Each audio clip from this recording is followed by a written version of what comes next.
Joyce Odur, antiere kae kod jaloko marwa Elizabeth Otieno. Nyakora Mugia John koth mapeka podi biro medo chwe e gwenge ma opogore e pacho kae, to kaluwore kod jolony e koro chal mar kor lwasi. Wantiere kod gwenge moko ma koth biro bedo ka chwe, mana kaka ineno kae, koth biro bedo ka chwe kochakore tarik 1 nyaka tarik 5 mano mar higani mar 2024. Moko kuom gwenge ma koth biro bedo ka chwe mano riwo kaunti ma Nairobi, wantiere kod gwenge go mag Masawa, gwenge go mantiere but nam Lolwe, wantiere kod gwenge go mayudore Hoho mar Okak, kaachiel kod gwenge go ma Ukambani. Mago gin moko kuom gwenge ma jogo makoro chal mar kor lwasi osewacho ni koth biro medo chwe, to en koth mapek. Kawadhi mbele, nyaka sani koro nitiere milome ma bende omi jopiny. Nyaka sani koro piny owacho koro segolo kwayo ni ji odar kuonde ma ula ng'eny. To mae nyiso nang'o ni onego bed ni ji dar kuonde ma ula ng'eny ka idhi kuma bet oting'ore malo mar mondo mi iyud resruok kapo nono ni koth chwe. To nyaka sani jogo mabiro konyo ji mar mondo mi odare kuonde ma gintiere, wantiere kod NYS kaachiel kod polis mabiro konyo ji mar mondo mi odhi kuma ginyalo yudo resruok e yo makare. Kopogore kod mano, moko kuom gigo ma nyaka sani koro kata ji ma iwacho ni osetho kaluwore kod masira mar oula. Nyaka sani koro ma en kaluwore kod kwan ma sirikal ogolo odiochieng' ma kawuono. Ji 70 osewito ngimagi kata osetho kaluwore kod oula ma nyaka sani koro nitiere kor gwenge mopogore pacho kae e kinde ma koth chwe. Ka nyaka sani koro ji mohingo mane 130 nigi midhiero. To ji 8 to pod imanyo magi joma pok oyang kuma gintiere tok ka pi oula noseywerogi kowuok e kuonde mopogore mane gidake. Ka wadhi nyime, Nyakora Mugia Jwang', nyaka sani bende wang'e ni skunde ibiro bed kiyawo mano kochakore tarik 29 mano dwe mar 4 mano ma higani. Kata kamano, sirikal bende koro ramo ni skunde ibiro yaw mana juma manyien kaka yando sepange. Mak mana ni nitiere skunde 64 kende ema ok bi yaw kalore ni skunde makamago mage moko kuom skunde ma oula osekele midhiero mopogore. Kata kamano, skunde tibiro bed kiyawo mano juma manyien. Mago weche ma bende podwa medo luo ni otieno makawuono mano kalure kod milome ma bende sirikal ogolo mano kaluwore kod chal mar oula e pacho kato. Mana kaka waseng'isi ni koth biro medo chwe nyaka tarik 1 dwe mar 5 higani. Kapod wantiere weche motudore kod midhiero mar oula, en ni midhiero koro mako ji mathoth e boma ma Nairobi kaluwore kod koth ma podi medo chwe. Moheo familia 300 mane oyudo achiedh nade mikelo kod oula mapek e kar dak ma Kiamaiko Buore Nairobi. Gisani ojot e skunde mag primar mantiere machiegni kodgi. Kamenyo podi timore ne ringre mamoko mapok oyudi e kuonde dak ma opogore. Sharon Ong'ao gi ler mathoth. E odiochienge mar 3 bang' koth mapek manochwe e kaunti ma Nairobi chieng' tich ariyo gotieno, oganda mathoth pod nitiere gi achiedh nade. Oula mapek manokelo muomruok mar aora Nairobi oweyo oganda mathoth gi chandruok. Kanyaka sani familia Moheo 300 mawuok e kar dak ma Kiamaiko mojote skunde koro kwayo kony. Wanaona kama kora rito ma misaada ma sirikal kuyie ni nyalo konyowa kaka wachako dak, to gine gima ginyalo timo kata nuang'e gimoro amanygo ot moro kamoro. Tunaomba usaidizi, sio kwamba ati tunaishi kwa mtu ama nini. Hii mvua ilikuwa ni mvua ya maajabu, imebeba kila kitu, imebeba magari. Sasa si kwamba ati watu wana vichwa ngumu wanaishi kwa mtu, hapana. Kuko na watoto wadogo na wazee, wengine ni wagonjwa, hawana kitu ya kukula. Tungeomba tu kama kuna mtu ambaye anatusikia hapa akuje hapa Kiamaiko asaidiane na wananchi. Familia mamoko manawede giolal kalure gioula mapek podi fwaro ndachgi kageno mar yudo ringre magi e masani gidongodo. Nyithinda ne an gi nyithinda 4 to nyithinda 2 gito kata kuma ne giringo gidhi yakia pura manyo gi nyaka sani. Kwa watoto 4 wale watoto nimepata mtoto mmoja na kijana mmoja, wasichana 3 wametoroka. Sijui mahali wako mpaka leo sahi hapa mahali niko sahi sijui watoto wangu wako wapi. Riwruok mar Kenya Red Cross kaachiel kod Josamaria Mang'wona bende koro wuok oko mar konyo familiagi e yor yudo chiemo kaachiel gi gige nindo. Kama kuna msaada yoyote itatumwa na serikali, kila mtu asimame kwa mlango yake door to door. Juu kuna watu wakukuja wananyanyasa watu. Wakisimama door to door hapo wako sawa, watapia kila mtu. Kuna watu hapa wana hata kitu. E kinde manonro mar ndach jogo molal podi luwo e odiochieng' mar 3. Odiochieng' manyoro ringre mamoko 4 noyudi. Makoro kelo kwane duto mag ringre moseyudi Buore Nairobi nyaka 14. Sharon Ong'ao, Ramogi TV. Kapod wantiere weche motudore kod oula en ji abich owito ngimagi ka 11 resi e aora ma Kwamwiswi tok lori moro temo yoro kata obedo ni ne opong' du e kaunti ma Makueni Onyango ma kawuono. Kaluwore kod joneno, lori no ne riko ting'o kokoto kowuok Sultanahmud kochomo Kasieku e kinde ma jodak nokwayo derep lori no mondo oting'gi kendo okonygi e kalo aorano mane opong' kendo osechako ng'oka. Komachielo, chenro mag wuoth ochung' e apaya ma Wamba kochomo Maralal e kaunti ma Samburu tok koth mapek miyo aora Parasilingia muomo. Ma e chal kethruok kod lal ma koth medo kelo e gwenge mopogore opogore e pachoka. En picha mane omaki masane osekelo buok ahinya. Lori mane oting'o kokoto kod dhano yoro aora ma opong' kendo bayo makelo masira. E pichni ma jopiny ne omako, nenore ayanga ka pi ywayo ji mathoth mane oidho lori no, ka nyaka sani ringre 5 oseyudi ka ji mamoko 11 bende oseresi. Kaluwore kod joneno, lori ni ne owuok Sultanahmud kochomo Kasieku mane konyogi kalo aora Kwamwiswi. E kaunti ma Samburu, nyamburko mating'o jowuoth kod mag ji giwegi ogoyo tach e gwenge ma Parsilinga e apaya ma Wamba kochomo Maralal, kama wuodhgi nong'adore nus tok aora Parsilinga muomo nikech koth mapek. Jowuoth duto nonindo oko e koyo otieno ma piny orugodo kawuono. Sisi ni wakina mama wa kujitafutia, wa kwenda masoko kujitafutia. Na sasa saa hizi mpaka masaa hizi tumekaa barabarani kwa sababu ya maji ambayo imenyesha, mvua imenyesha, malaga imeteremka sana. Sisi ni wakina mama ambayo tunajitafutia mpaka masaa hii ni saa 4:30 ya usiku, tumekaa hapa kwa masaa 5 kwa hii barabara. Hakuna mtu ambaye anapita. Nimetoka soko, nimelala hapa. Watoto sijui wako na nani. Mimi ni mtu wa kujitafutia. Watoto wananiangalia na nimelala barabara. Tafadhali viongozi mtu angalie barabara. Mtawekee daraja hapa. Tafadhali tukienda masoko at least tuendeni safe. Mvua ikinyesha hatuna amani hapa. Nochuno jowuothgo mondo omok mach kaka yorno marakore gi koyo kod suna e otieno no. Kama mnavyoona, tumelazimika kuhakisha moto wa usiku huu kwa sababu tulikuwa tunaendelea na safari. So maji imekuwa nyingi sana, ikatulazimika tuhakishe moto tuweze kuota ndiposa tuendelee na safari. Hapa tumefika karibu masaa 8 iliyopita. Kuna watu wamelala tena juzi. Leo pia kuna shida ya maji. Tunaomba serikali at least weka daraja hii barabara. Maanake watu wanaumia sana.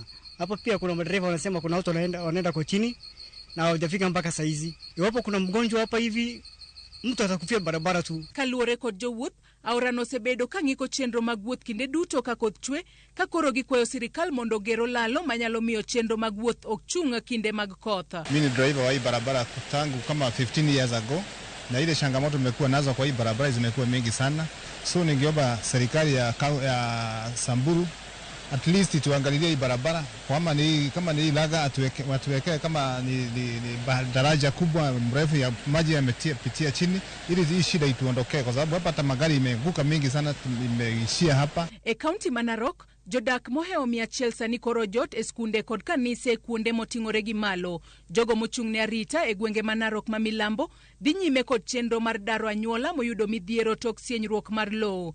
Jalup komishona ma Narok South Flex Kisalu ochiwo siem ewi sienyruok mar lowo manyalo timore gwenge ma Chepalungu, Torokiat, Pambanik, Kitopen, Katama kod Olosokona. Jodak onyis mondo beda kicha e kinde ma koth medo chwe e pachoka. E kaunti ma Busia e ward ma Bunyala North e kar chung'od bura ma Budalangi, familia mathoth odar kowuok e miechegi nikech pi oula. Tesendo bila ma Mudembi kod skunde mathoth bende pi opong'o. Jodak ma Mudembi kod Mang'ong'o koro kwano lal maduong' magiyudo kaluwore kod pi oula. Kwa sababu njia zetu zote zimeshikwa na maji, soko yetu iko katika maji.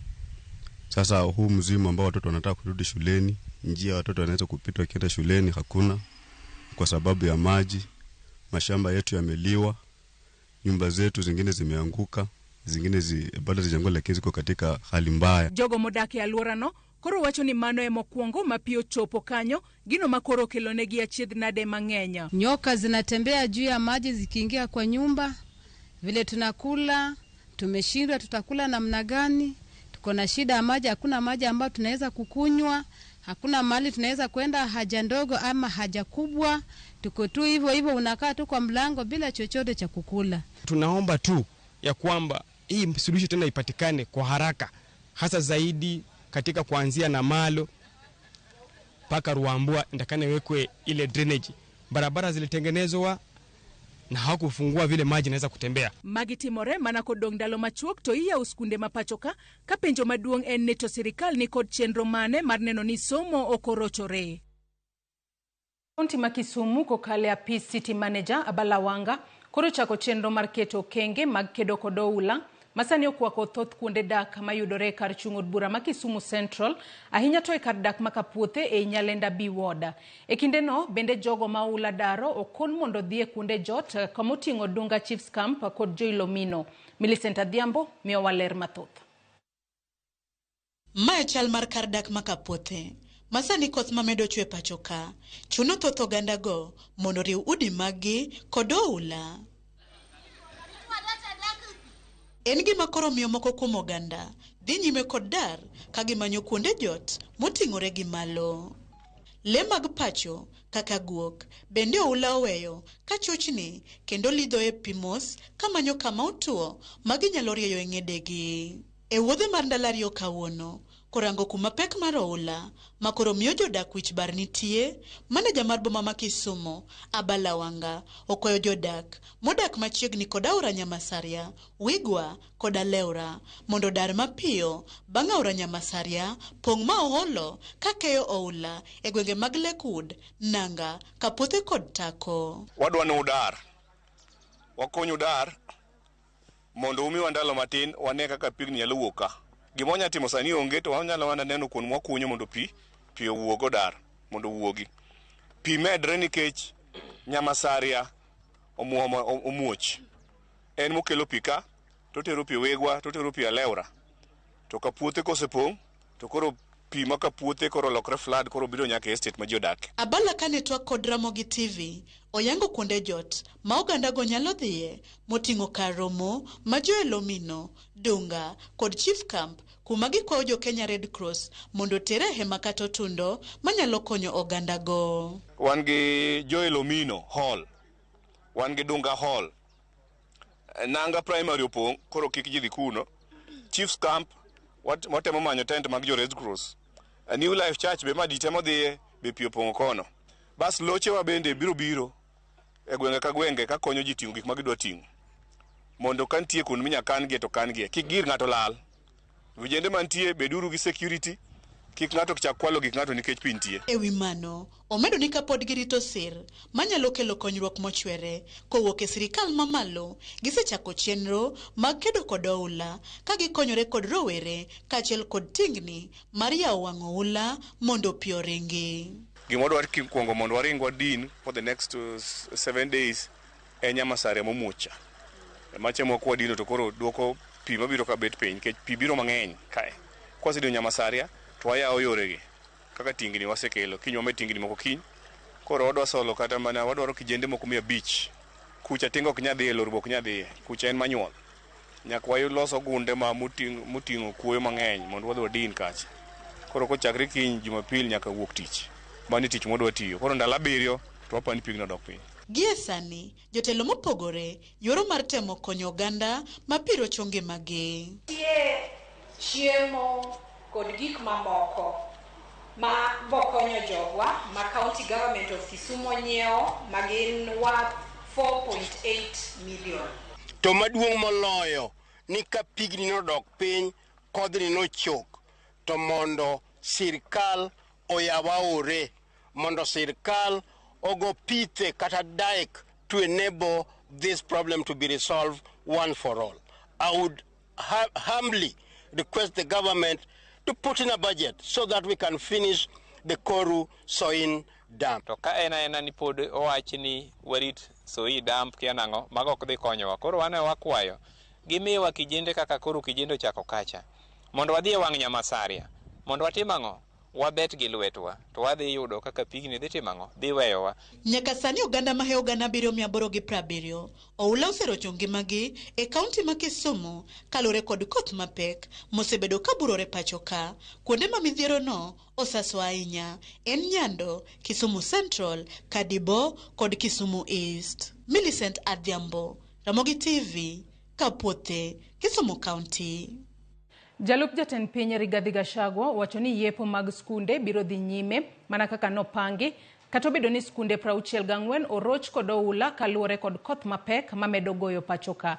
Rigathi olero ni sirikal maduong' oikore mar tiyo kamoro achiel kod mag counties mar kedo kod midhiero mikelo kod oula.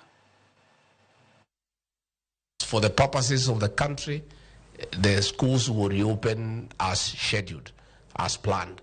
But where there are cases where the people on the ground, the county governments plus the national government administration and the directors of education in those respective counties make a recommendation to the PS, basic education, we can always extend for a few days as things settle down.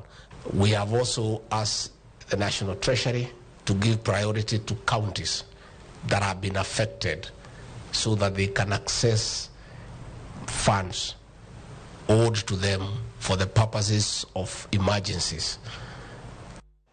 Nyakora Mugejang manaka kineno ula medo rocho chendo mopogore opogore e pacho kae kata kamano skunde to podi biro bed kiyao mano juma manyien kochakore tarik 29 dwe mar ang'wen mano higani mano kaluwore kod kalenda mano gol kod migao mar somo. Nyaka sani bende anyisi kanyo ni kaluwore kod jogo makoro chal mar kor lwasi kod podi biro medo chwe e gwenge mopogore opogore e pacho kae mano nyaka tarik 1 dwe mar 5 mano mahigani. Omiyo nyaka sani onego beni wabeda kicha kamora mora wantiere mar mondo mi koth kik kelnwa masira mora mora nikech waseneno e kinde ma koth chwe okelo oula e gwenge mopogore opogore gino marocho chenro bed mago mag dak mwandu mag ji lala ji thagore ji kiano tim nango kanyaka sani okene kunde dak ma yuto ji ni piny kende entiere kunde dak nyaka mago manyalo wacho ni ponono gin mago ma yuto ji bet berberie kata kamano ber ka waduto wabeda kicha mar mondo mi koth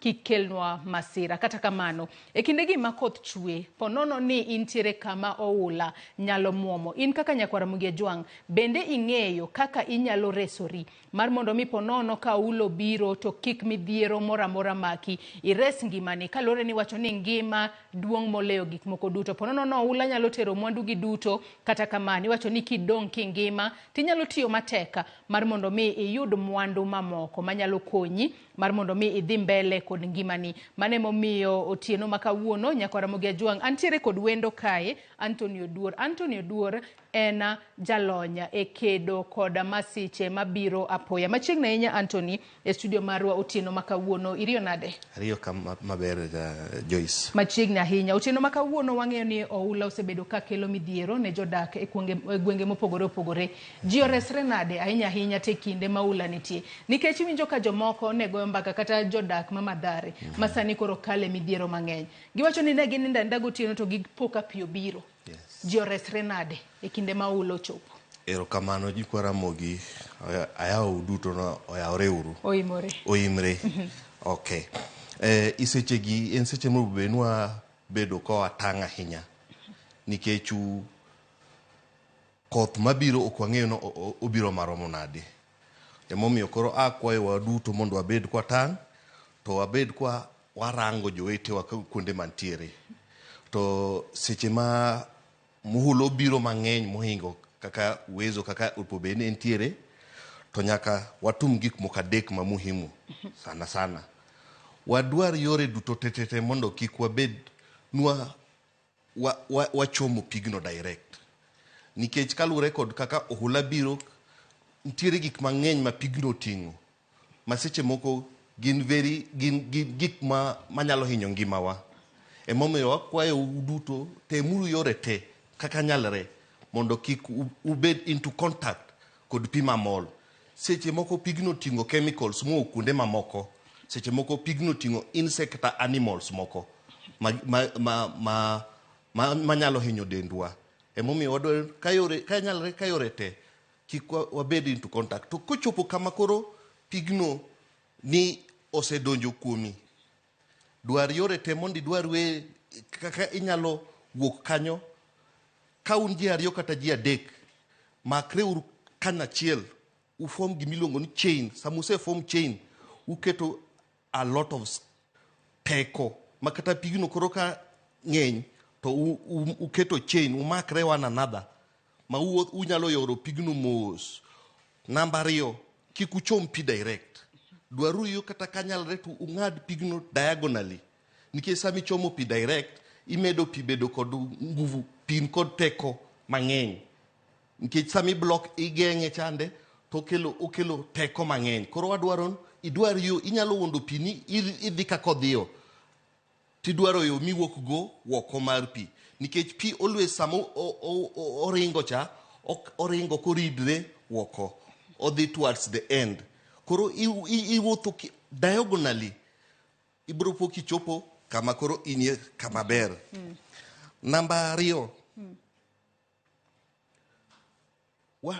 wawinji gik ma sirikal wacho seche ma sirikal onyiso wanu nikech disaster mar pi ok en gima biro dichiel, en gima miyowa warning mapema. To ka sirikal onyiso wanu wawoguru kende wabedru kuonde mamalo kaka wijo kiwacho wan kaka jokanyo nam wawinj gik ma sirikal wacho, wawinj gik milando no e redio nikech heri mondo irit ngimani. Seche miwuok wokono idhi kama genya mamalo ntiere yore minyalo geng'o go koth, inyalo geng'o go pi. Koro wabedru kwa winjo matangazo ma kuom redio ma kuom TV ma kuom jo gweng' ma area nikech jo gweng' miyoga warning mapema. Koro kwa winjo matangazo go to bro konyowa mapema. Seche mineno ka pi ng'eny, pi mosekalo inja 2 en pi marach. Nikech ng'ato nyalo bedo ni penjore ni inja 2 en pi mochopo kanye e dend dhano. Kochopo pi mosechopo magotini ichongi mano en pi ma dangerous. Kiki force yourself ni wuotho ipigno.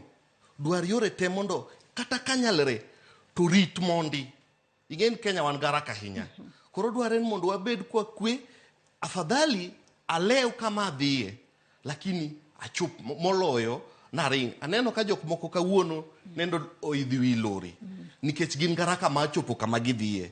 Koro dwar en mondo watem kata afadhali wabed kwa rito mondi kata kwa bro lew kama wadhiye lakini wachopo kwa safe moloyo ni wabed kod haraka mondo wachop to wakos mok wachop. Wang'eyo ni e kindegi ma koth medo chwe kopogore kod oula Anthony nitiere sienyruok mar lo. Nitiere jogo ma odak kuonde ma sienyruok mar lo nyalo bedo katimore. Jogo to nyalo resore yo machalo nade ahinya to e kindegi ma koth chwe. Gidhi kama malo. Giwe ka kiseneno ka koth biro mang'eny to sirikal omiyowa warning nuwa woguru kanyo. Jogo bende ong'eyo kuonde ma gidakie. Nikech kidak kama chieg kama pi nitie gima waluongo ni flash flood. Flash flood en pi moro mabiro ma koth ok ochwe ka lakini pok apio malo nikech koth ochwe malo. Koro pi biro to nyalo ting'o anytime. Koro jogo ka giwuok gidhi agenya mamalo bro konyogi nikech afadhali giwere kod properties man kanyogo to gidhi gisave ngimagi. Warango ngima ma dhano en gima muhimu sana. To mana kaka iwacho ni seche moko ji nyalo bedo no dak kumoro achiel kae to nyalo bedo ni koth ok ochwe kanyo, koth ochwe kuma chielo matene ni pi wuok malo kabiro kuma gidake. Nikech kwa winjo kata weche mosebedo kwa kele weche manyien winjo ka jine wacho ni ne wanindo gotieno to wapoka pi obiro ponono ng'ato yudore e situation makamano en nokia onindo gotieno kokia ni aboro chiewa yudora e pi ginto gitim nang'o.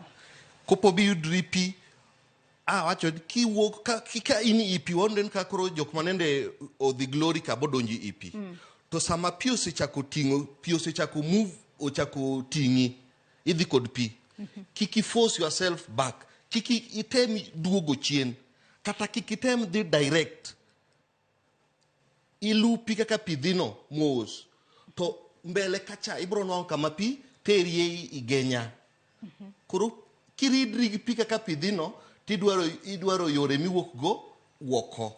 Koro dhia mos kiluwo pi hamano to ibro chopo kama pi terie igenya. Ibro no ki ibedo mayot nikech pi oting'i. Koro sami yoti pi kring ka donjo idiere hama pi ringo kadhi woko. Koro seche ma pi ringo oringo koteri woko to teri igenya.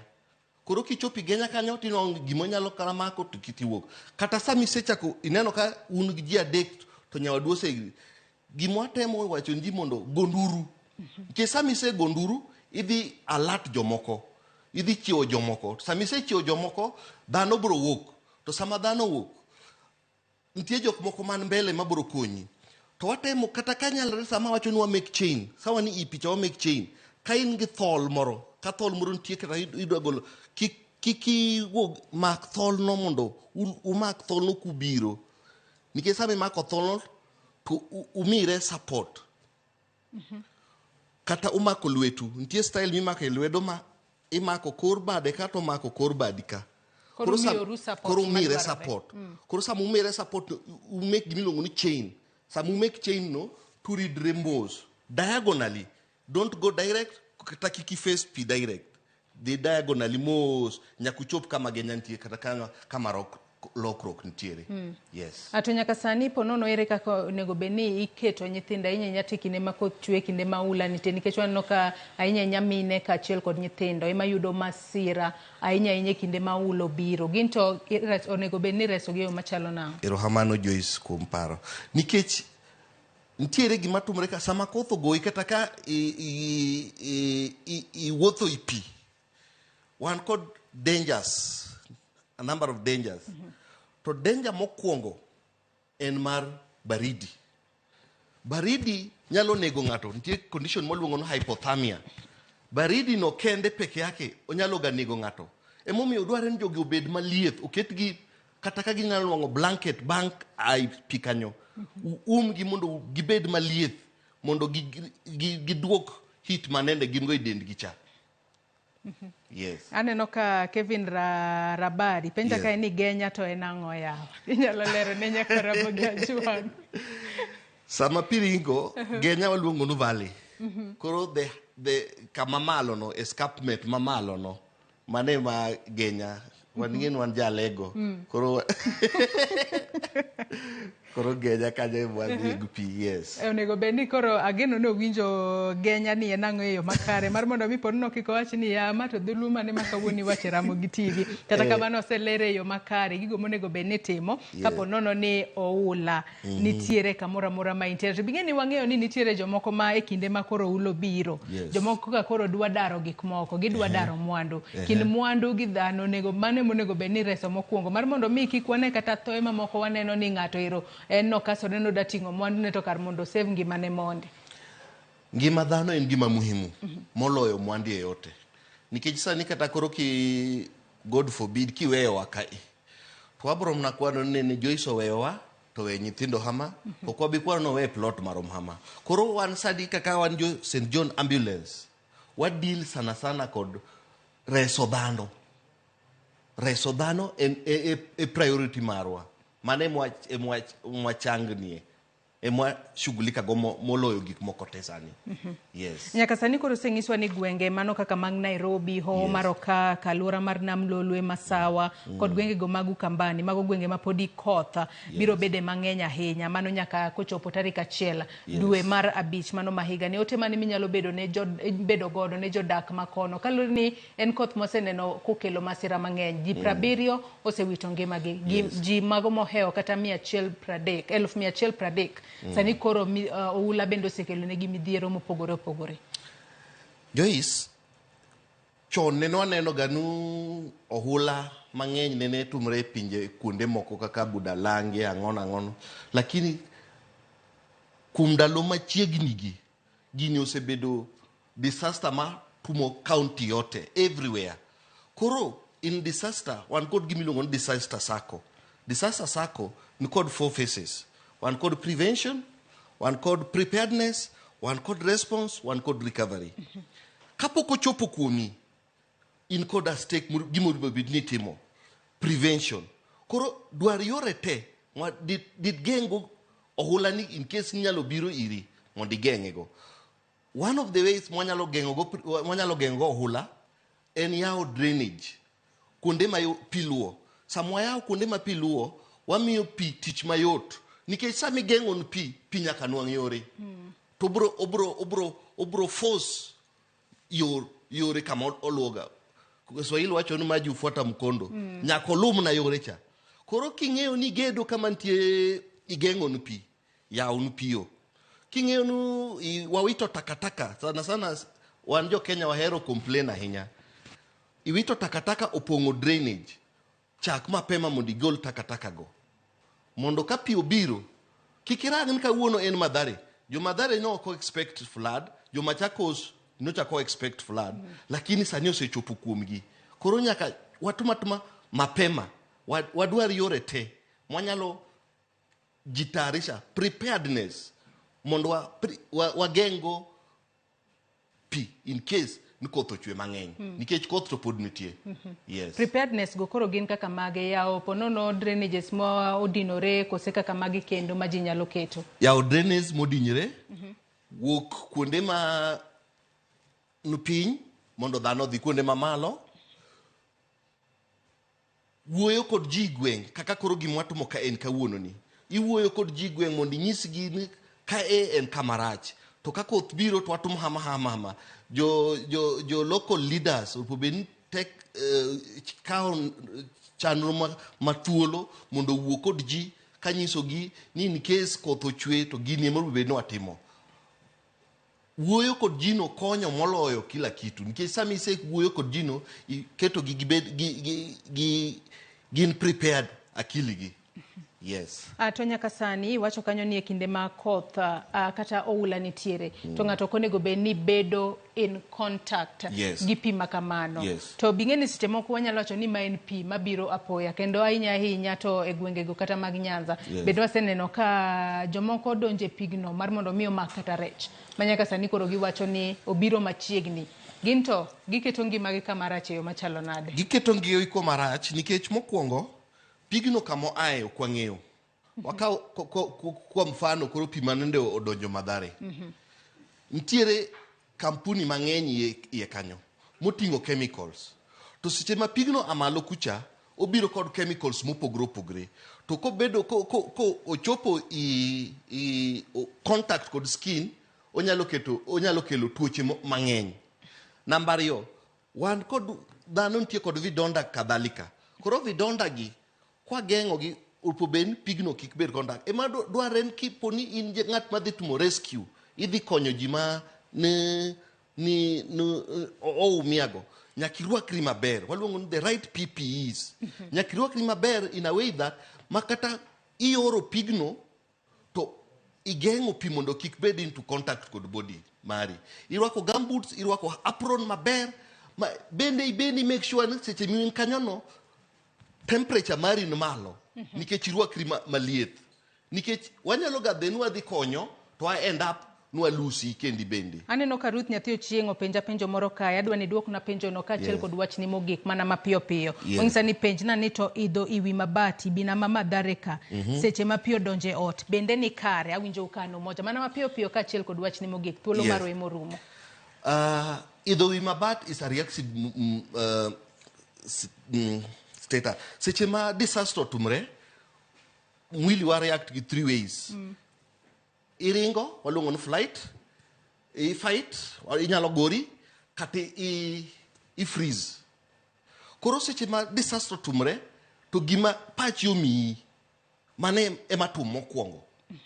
Koro seche ma ng'ato idho wi mabati no ng'ano ni safe nikech enona kama malo. Wach ni mogik kwatieko. Wach na mogik. Jokanyara mogak kwayo watem yore te mondo wawinj weche ma sirikal wachonwa nwa bed mabor kod kumri ma pintie to kata kan nyalre to watem mondo wageng' wuotho i pi nikech nitie madhara mang'eny mwanwango seche ma wuotho i pi.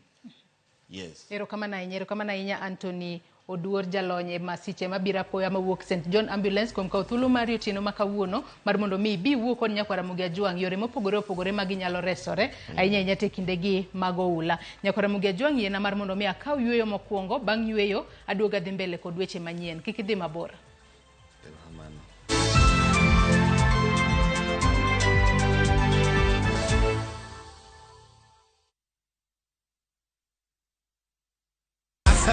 Win big in seconds. Shabiki nikajaribu mara ya kwanza nikaeka shilingi 100, kaliwa hiyo 100 nikasema nikakufa moyo. Hii mara ya 4 nikaeka shilingi 100, kaona napanda yapanda ikafika 500,000.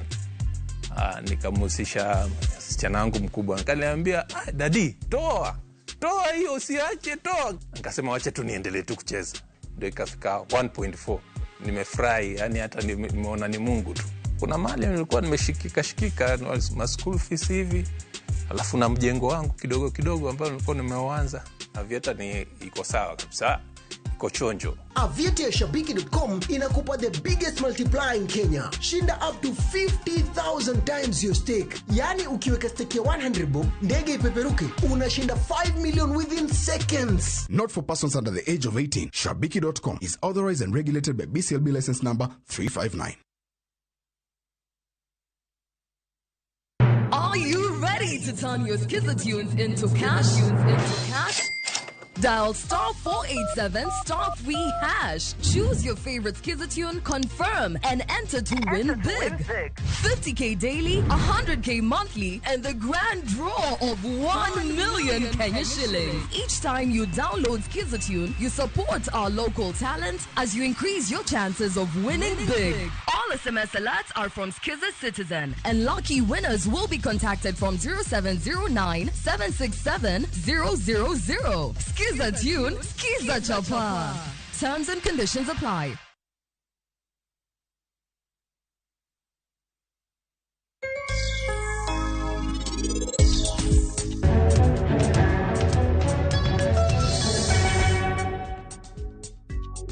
Ormain godo kawuono ni. Emo miyo akale matek mondo ibed godo nyathina.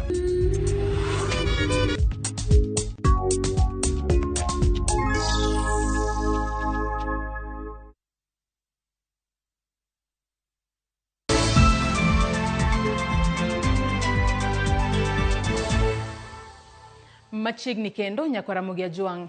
Jotend migepe ang'wen kod riwruok mar governance orem chopo e romo mar komiti mag od bura mochung'ne weche mag thieth ewi ng'anyo mar lakteche kuom thuolo machielo.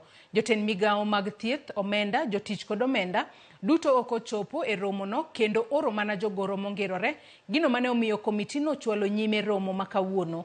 Kaluwore gi mano, komiti mar thieth ogolo chik mondo jotend migepe go duto kod riwruok mar governance ochope nyimgi tarik 2 dwe mar 5 higani maonge leo. Kaka jafwambo marwa Chris Owino leronwa, jod bura oseyo riwruok mar governance COG kuom nyiso jopiny achaya bang' rem chopo e romo no kawuono, kata odoko ni thoth lakteche riyo e counties maggi.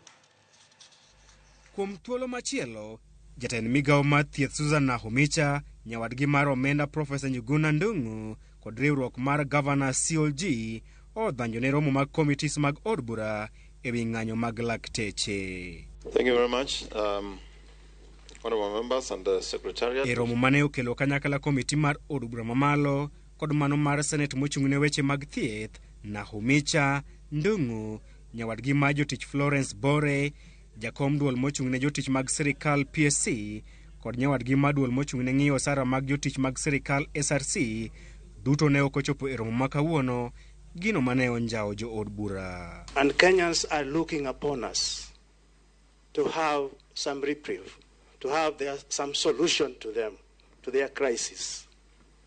And if Parliament is not respected, we have in our standing orders, Chair, that we should invoke.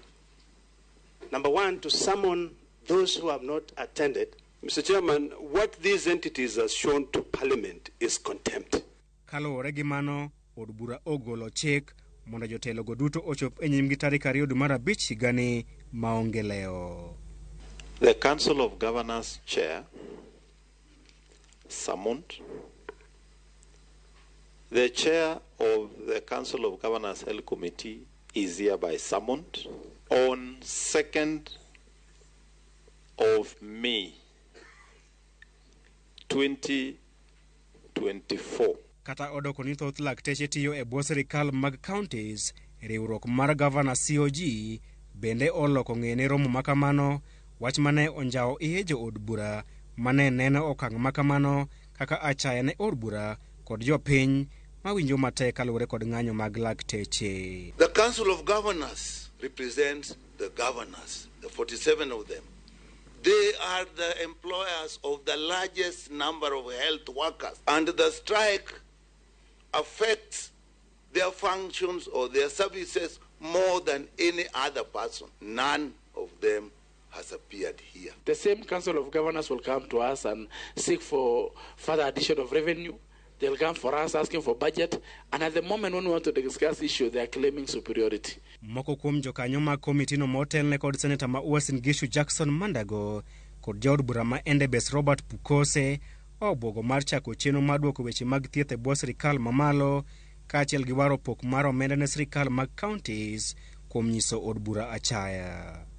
Senator ma Nairobi Edwin Sifuna ochwalo kwayo mar medo fwai ma igoyo apisas mag sirikal morem chopo e nyim komiti mag od bura nyaka $1,500,000 kowuok shillings 1,500. These people have money. Finding somebody 500,000 shillings in today's world is nothing. So we had enhanced the fine to 2 million shillings. When your bill on the summons comes to the National Assembly, we will actually raise the figure to 5 million. And we'll be able to make sure that there is arrest and even imprisonment for 6 months. Magitimore kinde mar riwruok mar lakteche KMPDU e bwo jalup jagoro margi Dennis Miskela ne olando ni gichung' kar tiendgi ni ng'anyo margi biro dhi nyime nyaka sirikal mamalo kod sirikal mag counties lok pachgi. We are going to stay home despite the canes, the threats and everything. We will stay home until the government, both county and national, come from the strike that they began 7 years ago. Lakteche seyo sirikal kuom biro e mesa mar twak kod paro mopondo gino magiwacho ni oserocho chenro mag chungo ng'anyo. Chris Owino, Ramogi TV, Nairobi. Riwruok mar jopuonje mar Kupeta kwayo piny owacho mondo ondike tich jopuonje 16,000 mosebedo katiegore mago interns kendo migi oraka mongirore. Jalup jagoro mar Kupeta Moses Nturima wacho ni kaluore gi dwaro mar doho mar chungo ndiko jopuonje makamago, ng'ikruok nyalo bedo e skunde mag sekondar ma adundo. Kupeta bende okwayo piny owacho mondo chiwo omenda ne skunde samo winjore e kinde ma skunde ichano yawo juma mabiro. Intern teachers are the backbone of JSS. If their contract remain in limbo, service delivered in GSS would be irreparably affected. KUPPET therefore calls for an immediate assurance to the intern teachers their contracts will be upgraded to permanent and pensionable terms, because if their contracts have been stayed by court, as we open the schools, the situation will be terrible for the learners.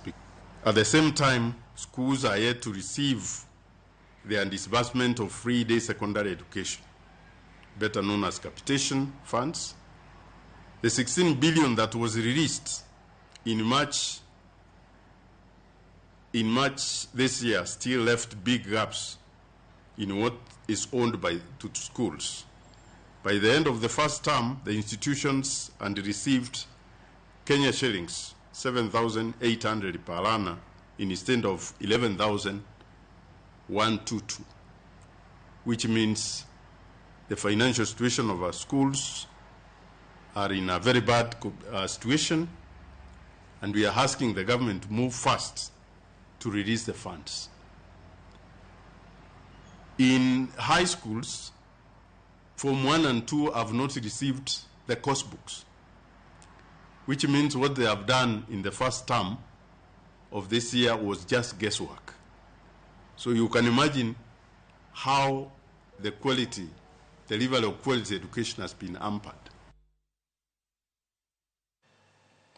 Duond bura mar UDA ne ochako ayanga chenro mar yiero mar jotelo e kor gwenge kata grassroots elections ka johera mag UDA ne wuok oko e tesende mag luto ombulu mar yiero jotendgi kata odoko ni koth mapek to ne burore e gwenge ma opogore. Kaka jafwambo marwa e kaunti ma Homa Bay Alia Beach lero, chochni matin ne oneno e moko kuom tesende mag luto ombulu bang' moko kuom jokanyo mag UDA yudo ka nyinggi onge e register mar go ombulu.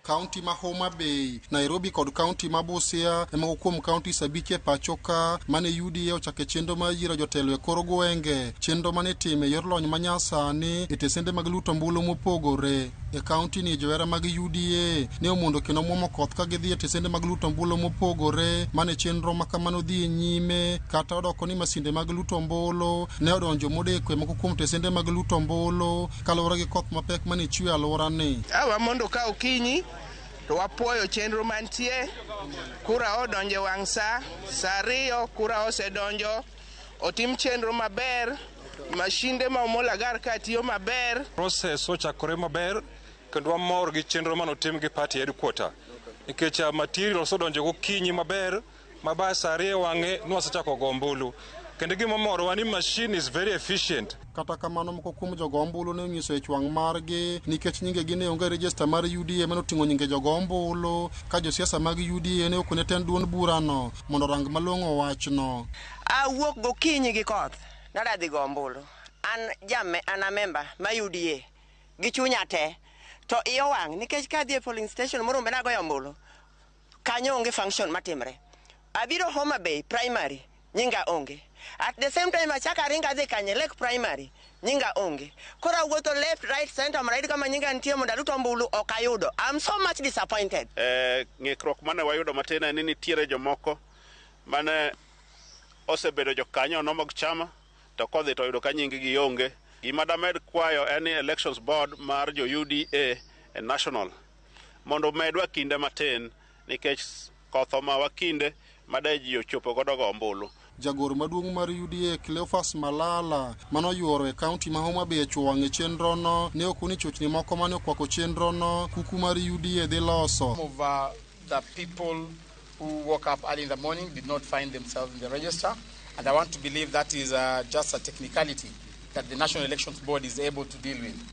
Yiero makamano be ne udhi nyime kaunti ma Nairobi kata odoko ni chochni moko ne nitie kama moko kuom jochung' kod johera mag duond burano ne orem yudo nyingegi e register mar jogo ombulu. Gavana ma Nairobi Johnson Sakaja gi jaod bura ma Dagoretti South John Kiarie ne orem ma ok ogo ombulu bang' yudo ka nyingegi onge register moting'o nyinge jogo ombulu. At least for this station, so far, only 2 out of 10 people are able to vote. So it is quite a big problem of great magnitude, and you can imagine that if out of every 10 only 2 are able to vote, then it is something that in the course of the day we need to see how the party is planning to resolve that.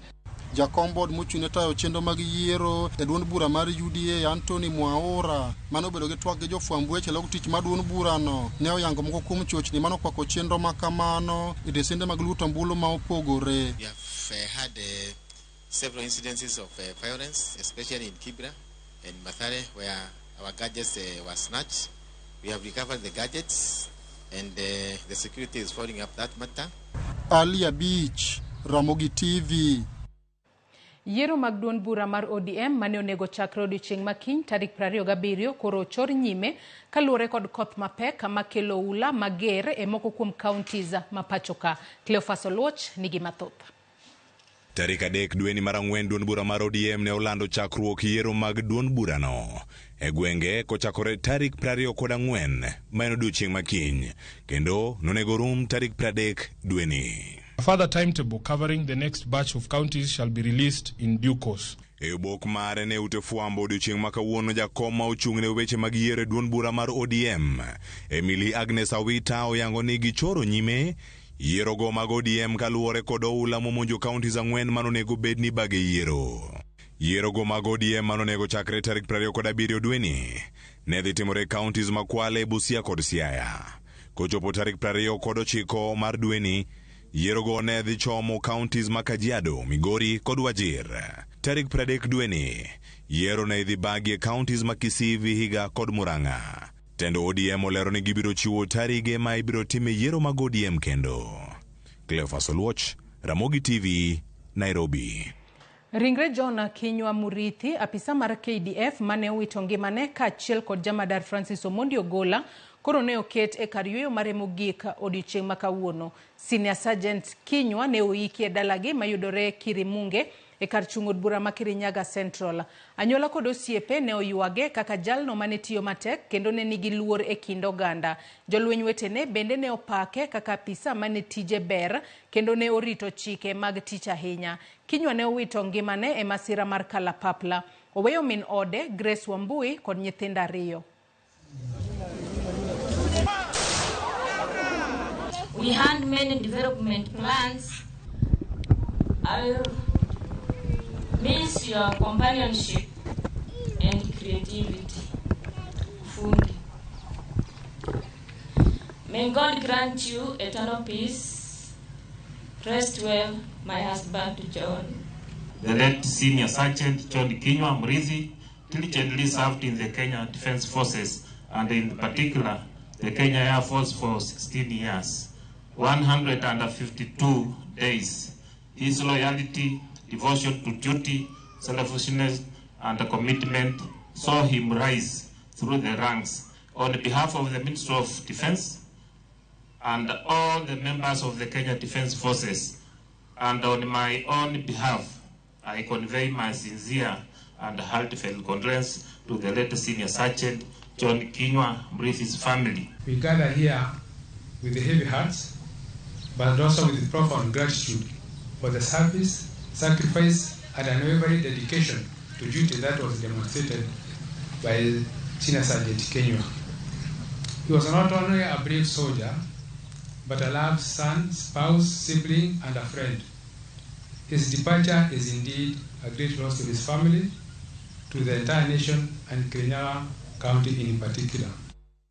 Moko kuom jopur e kaunti ma Migori dwaro mondo tim nonro e yo ma omenda maloyo bilion 4 mane oket tenge mar gero kar pur mar Lower Kuja Irrigation e sub-county ma Nyatike osetigo ka ochakore higa mar 2012. Seche ma bende penjo thoth e wi yo ma idhi tim chudo ne jogo mane ochiwo lopegi ne piny owacho. Lendo no manogol kod bad migaono mar piny owacho mong'ere kaka National Irrigation Authority nigi seketo omenda tenge mar milion 28 ma ichulogo jogo eko mane ochiwo lopegi ne piny owacho e kar gedo mar Lower Kuja Irrigation Scheme osekelo mor ni moko mwege lopego ma osebiro ka ito chudo margi kuom higni malach. Lendo ni kata kamano bende komachielo koro medo kelo paro mathoth kaachiel kod penjo ma opogore opogore. National Irrigation has already appropriated funds for compensation, around 28 million, to compensate the farmers who were not compensated previously. Sani ka gidwa time to chik nyaka gilu na kapok chik no luore to watugo onge gima nyalo time Kenya ka kinyume ya sheria. Jodono manyatike to modege wacho ni gima ong'eyo en ni chudo ma onego mi jogo duto mane ochiwo lopegi romo milion 55 ma ok milion 28 ma ichiwo kod dwoli ma National Irrigation Authority. Mano wadwaro kaka jo Nyatike en ni gini onego watieke ma ok chako dok kendo. Kane gikelo joma no timo garama kata value ne idwaro pesa ne nyalo romo milion 55. Ka gikelo 28 nyiso ni pok gitieko wach pesa ni. Penjo bende nitiere e yo maduol ni ochopogo e nengo ma lope kaachiel kod kwan ji ma bende dhi yudo chudo ni.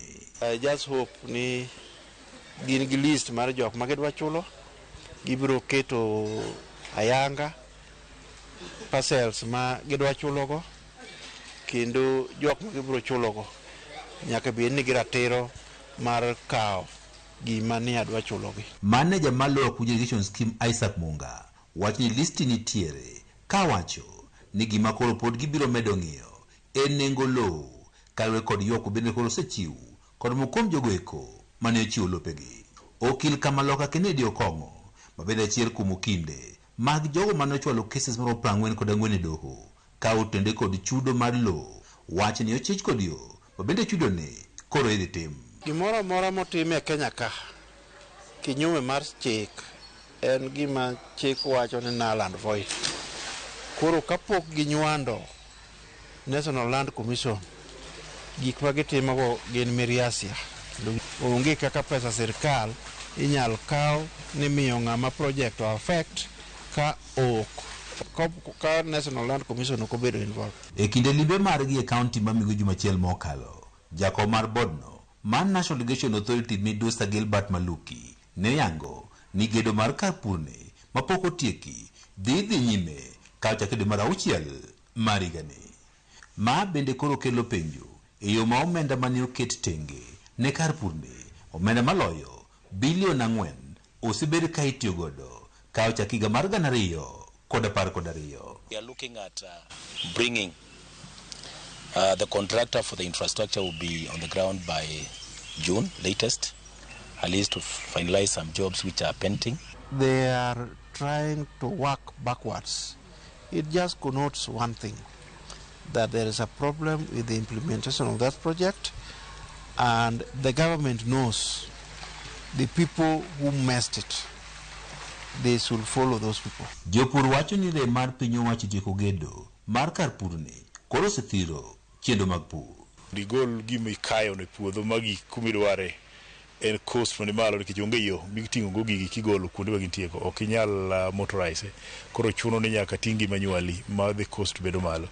Kuom ekas 19 mag puothe ma oket tenge ne kar purni, mana maromo ekas 4,500 kende ema sani pi osechope kendo chenro mag pur koro dhi nyime. George Juma, Ramogi TV, Migori. Kaunti ma Siaya e kaunti motelo e chwalo chenro mag doho machiegni kod jopiny. Justice Ann Koros madoho mamalo mar aluora kod lope e kaunti ma Siaya wacho ni koyaw doho ma usigu kod yala e kuonde chung'od bura mabondo kod gem, kar chung'od bura achiel kende ema koro biro dong' maonge kod doho e kaunti ma Siaya. Justice Koros owacho ni yaw doho e thoth sub counties ma Siaya nyiso tudruok machiegni kod sir ma jodak ma Siaya osebedo ka chiwo ne bad migawo mar doho. Wacho ni sub county ma Ugunja kende ema koro dong' maonge doho, to ibiro ger achiel kuno machiegni nikech sub county ka sub county owinjo bed gi doho, ka county ka county onego bed gi doho mamalo kod doho mar aluora gi lope. Koti hapa Yala, nina matumaini hivi karibuni itakuwa inafanya kazi. Kama vile mnajua ya kwamba hapo mbeleni tumekuwa na changamoto sisi kama wakaji wa hii sehemu, na wale pia wanatoka in the neighboring sub county, wote wamekuwa wakienda kule Siaya. Katika Kenya mzima, county ambayo ina lead kwa koti kuwa karibu na watu ni county ya Siaya. Kenya mzima. Na inaweza kuonyesha kwamba watu wa Siaya wako na ukarimu, kwa sababu sisi hatuwezi enda kujenga koti mahali popote. Lazima tupate support ya kwanza kutoka community na 2 kutoka county government. Sasa tunakuja pia kushukuru kwa sababu hata kama ndio tunaleta koti, lakini pia nyinyi mmeweza kutoa kitu inaitwa nini shamba. This idea of having a court in game positively. Ambassador, I'm told there is land already allocated across for building of a prison. You know, courts na prison zina uhusiano ya karibu kabisa.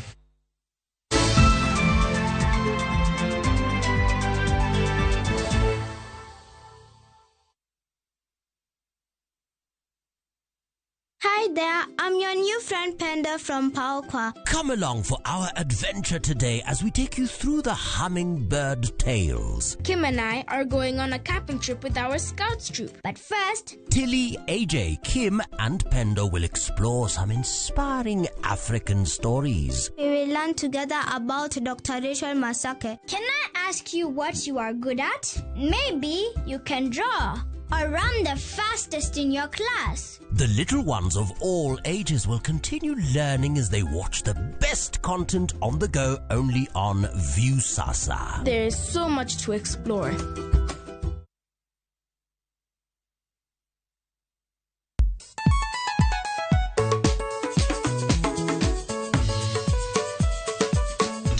Teacher Beach, kochakore sangwen wakelo ni ngoma mobedo pink design makare. Ramogi TV biro kanyakla kachiel kod Ramogi Radio kama bende stima riwo record P.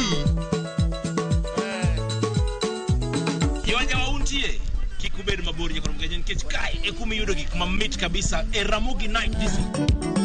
Romani Ninja the Entertainer wajon maintain your position. Idi udakanyo kika fire goody local instrumental. Wawachoni kete manaka. Teacher Beach ka Teacher Beach sangwen otieno.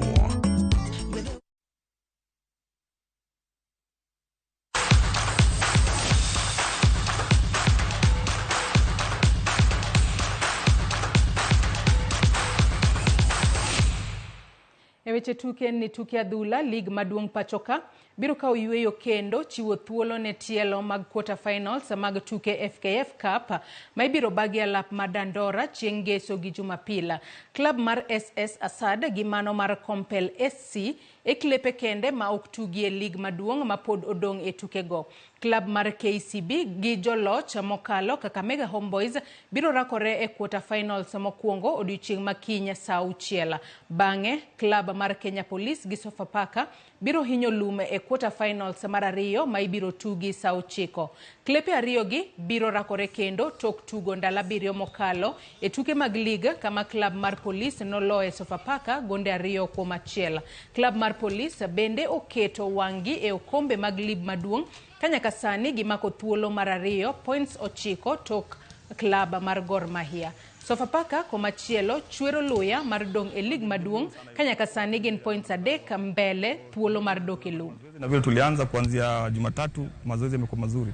Na kila timu na kila mchezaji yote anataka kucheza Continental. So tumejiandaa vizuri.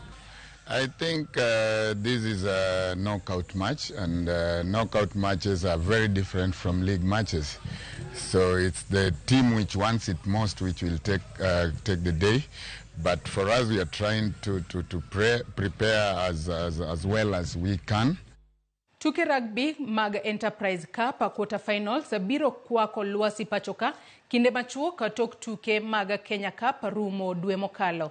Tim mara KCB RFC mane otieko e thuolo mar 2 e tuke mag Kenya Cup nigi geno mar chako tielo mahigani mag Enterprise Cup gi locha. KCB RFC biro rakore gi tim mar Northern Sabas e quarter finals mokwongo odiochieng' makinya. Tugo no biro bedo mapek ne